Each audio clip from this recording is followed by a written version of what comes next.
الفكر يا إنسان لو أطلقته متأملا في قدرة الرحمن لخضعت إجلالا وتسبيحا له سبحانه رب عظيم الشان يعلو ولا يعلى وجل علوه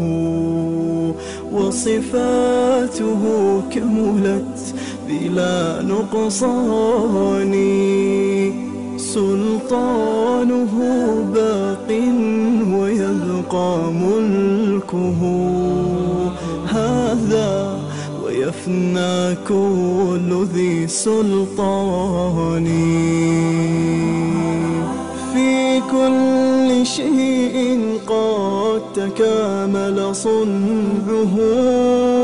كمحكم التنزيل خير بيان قد عم أرجاء الفضاء بآيه انظر ترى ما لا يصفه لساني هذه السماء تزينت بكواكب لجمالها رفعت بلا أركان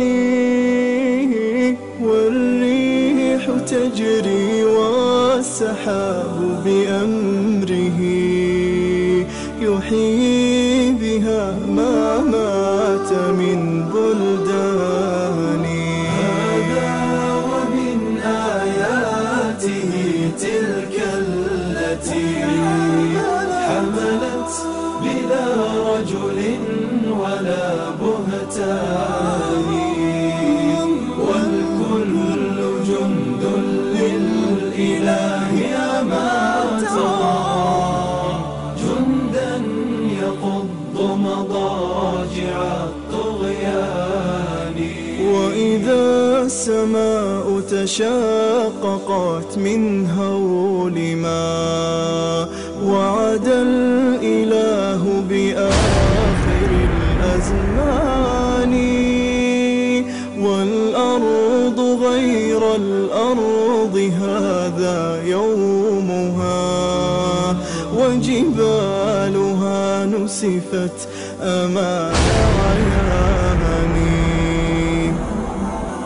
وتفجرت فيها البحار بأمره هذا ووصف